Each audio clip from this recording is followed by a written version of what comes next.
तर या ठिकाणी आपण क्वेश्चन नंबर 14 सॉल्व करणार आहे. 4 resistors P, Q, R and S having resistances 3 ohm, 3 ohm, 4 ohm and 6 ohm respectively are arranged to form Wheatstone's bridge. The value of the resistance with which S must be shunted in order to balance the bridge. तर आपल्याकडे 4 resistance दिलेले P, Q, R आणि S. तर त्याचा resistance पण दिलेला आहे. P चा 3 ओम आहे, Q चा 3 ओम आहे, R चा पण 4 ओम आहे आणि S चा 6 ओम आहे. तर आपल्याला याला व्हीटस्टोन नेटवर्कमध्ये अरेंज करायचं आहे, व्हीटस्टोन ब्रिजमध्ये. तर जो S रेजिस्टर आहे तर त्याला कोणता रेजिस्टन्स आपल्याला शंटमध्ये कनेक्ट करावा लागेल, म्हणजे पॅरललमध्ये, जेणेकरून ही सर्किट काय होणार आहे, बॅलन्स होणार आहे. त्याचे 4 ऑप्शन दिलेले आहे. त्यापैकी पहिले जो ऑप्शन आहे ए, त्या आहे 12 ohm, B option 3 ohm, C option 4 ohm आणि लास्ट डी ऑप्शन 16 ओहम. तर या 4 ऑप्शनपैकी या क्वेश्चनचा करेक्ट आन्सर काय असलं पाहिजे, तर आपण याला सॉल्व करूया आणि मग डिसाईड करूया. तर या क्वेश्चनमध्ये आपल्याला 4 रेजिस्टन्स दिलेले आहे, P, Q, R, S आणि प्रत्येकाचा रेजिस्टन्स दिलेला आहे. तर Pचा जो रेजिस्टन्स आहे तो 3 ओहमचा आहे. मग P is equal to 3 ohm. त्यानंतर पुढचा जो रेजिस्टर दिलेला आहे Q ची पण व्हॅल्यू 3 ओहम दिलेली आहे.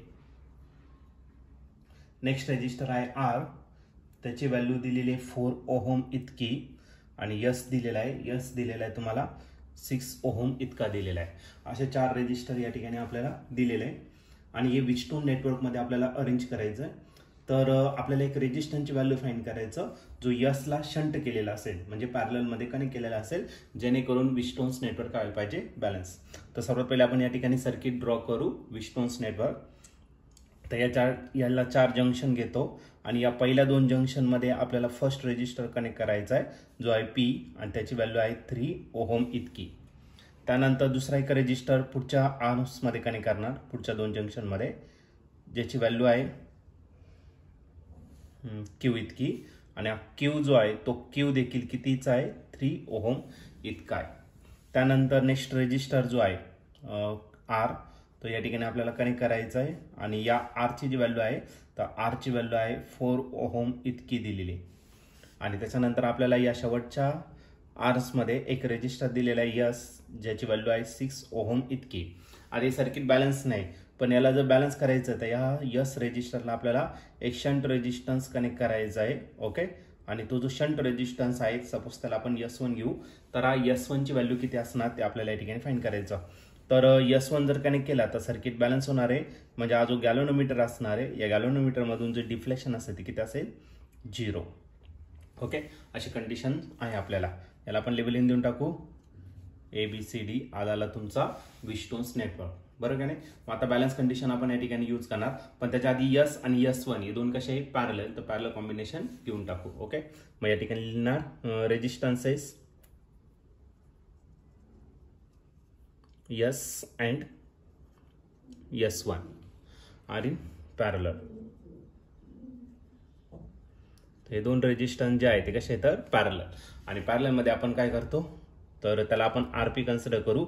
या दोन्ही रेजिस्टन्सचं मल्टिप्लिकेशन म्हणजे S इंटू काय करणार, S1, आणि खाली या दोन्ही रेजिस्टन्सचं काय तर ॲडिशन करणार. ओके, तर S जो दिलेला आहे तो किती दिलेला आहे, 6, म्हणजे 6 इंटू S1 असेल आणि खाली डिवाइडेड बाय 6 प्लस S1 ही कोणाची व्हॅल्यू झाली तर RP ची. बाय बॅलन्स कंडिशन, तर व्हीटस्टोन नेटवर्कची जर बॅलन्स कंडिशन जर घेतली तर त्या कंडिशनमध्ये आपण घेणार या 2 रेजिस्टन्सचा रेशो, म्हणजे P डिवायडेड बाय Q, नंतर या 2 रेजिस्टन्सचा रेशो R डिवायडेड बाय हा जो रेजिस्टन्स आहे तो पॅरललमध्ये कनेक्ट केला आहे, मग त्याचं पॅरलल कॉम्बिनेशन आपण RP घेतलेलं आहे. ओके, P ची व्हॅल्यू 3 ओहम दिलेली आहे आणि या Q ची व्हॅल्यू ती देखील 3 ओहम दिलेलं आहे. R जो दिलेला आहे, R दिलेला आहे 4 ओहमचा आणि RP आपण या ठिकाणी फाइंड केलेला आहे, तो आहे 6S divided by 6S1 divided by 6 plus S1. 3 आणि 3 काय झाला, कॅन्सल. ही जी टर्म इकडे डिवायडेड आहे, इकडे काय करून घ्या, मल्टिप्लाय करा, म्हणजे आपल्याला भेटेल 6S1 divided by 6 plus S1 is equal to करायला 4. आता हे जे नंबर आहे हे 2च्या टेबलमध्ये, 2 2 जा 4, 2 3 जा 6, म्हणजे इथं राहिलं 3S1 आणि हा राहिला 2 आणि त्याला मल्टिप्लाय करायचं या डिनॉमिनेटरच्या टर्मने 6 प्लस S1. ओके, तर आता 2 ने याला मल्टिप्लाय करू. दिस 3s1 ॲज इट इज.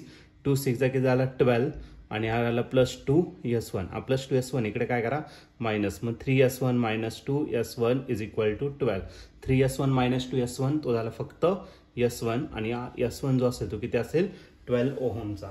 मग या ठिकाणी आपल्याला याच्या शंटमध्ये जो यस रेजिस्टर आहे त्याच्या शंटमध्ये 12 ओहम रेजिस्टर या ठिकाणी कनेक्ट करावं लागेल, तरच या ठिकाणी आपली सर्किट बॅलन्स होणार. आणि या ठिकाणी तुम्ही ऑप्शन जर बघितलं तर ऑप्शन नंबर ए जो आहे तो या ठिकाणी आपला करेक्टली मॅच झालेला आहे. मग या क्वेश्चनचं जे आन्सर असणार ते ऑप्शन ए. ऑप्शन ए म्हणजेच काय 12 ओहम हे त्याचं करेक्ट आन्सर असेल.